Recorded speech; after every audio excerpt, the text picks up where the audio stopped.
What we're going to be doing is putting together a brine for turkeys. This is the same kind of brine you can use for chickens as well. Basically, all we've done, this is real simple. So, big pot, I have 2 gallons of water in here. A basic brine is 1 gallon of water, 1 gallon of salt, 1 gallon of water, 1 cup of salt, 1 cup of sugar. I do 1 orange per gallon of water, and then we have some other seasonings that we're going to sprinkle in there. You can use these kind of seasonings, the dried ones. You can also use fresh seasonings if you want to tie them up and just have a bag floating in it. You can do that too.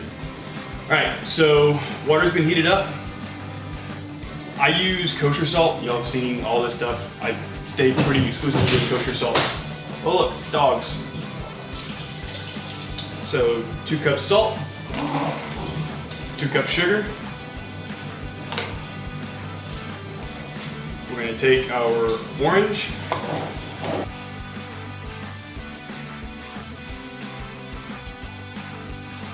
Now I just dropped the entire orange in there because you have the oils in the skin, give a little more citrus flavor.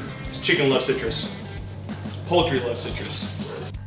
Now you want to stir it until all the salt and sugar are dissolved. Normal seasonings that you would put with poultry, you'll have basil, you'll have oregano, thyme. If you're using the dried ground stuff, use about, I don't know, half a tablespoon.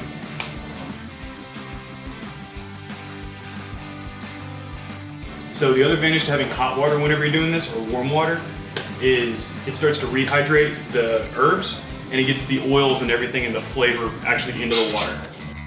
It's starting to smell really good. That's what you're looking for. You want that smell to come out because that's when you know the oils are being released.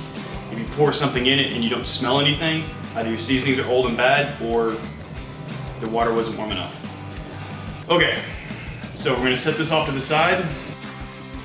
With turkeys, you have a couple different ways that they come in. You can get them where they're like 15% salt solution brine. Like this one, it just contains 5% water and that's it. It doesn't have a bunch of salt and sugar and everything else.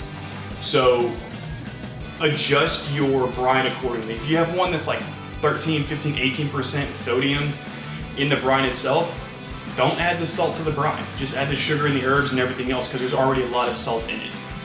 Brining bags. These things are amazing. They're very multi-purpose. You don't have to just brine in them. Whenever I do barbecue competitions, and I know I didn't for this last one, but a lot of times I'll put my chicken or my brisket or something in these, and I'll shake the seasonings in, I'll shake it around, and keeps my work area nice and clean. Okay, so turkey. I will tell you now, this turkey is frozen solid. Because what it does is it actually helps keep the water cold as it's thawing. If you brine a turkey for 24 hours, it's going to be thawed. 1 frozen solid bird.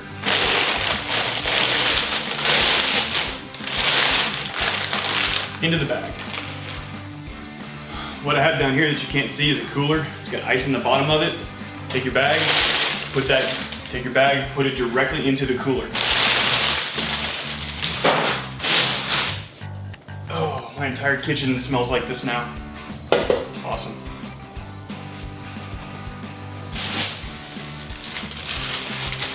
Some ice, cool down the brine.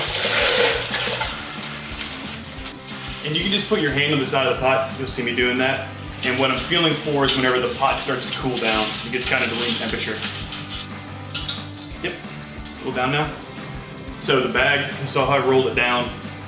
It's sitting in the cooler. I'm just gonna take this entire pot and pour it into the bag on top of the turkey.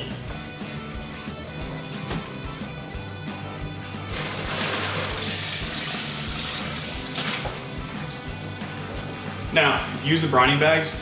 Here's a trick. Once you get all your juice and all your brine and everything in there, leave the top of the bag open and kind of roll it down, get as much air out of there as possible, where the turkey's nice and encased. It's gonna sit in the brine for about 24 hours. Just go and kind of rotate it about every 6 hours. You rotate onto its side, then its top, then its side, then its bottom. Once you do that, you'll be good. Leave it in the bag, Put the ice on, put another bag of ice on top of it, just let it chill out.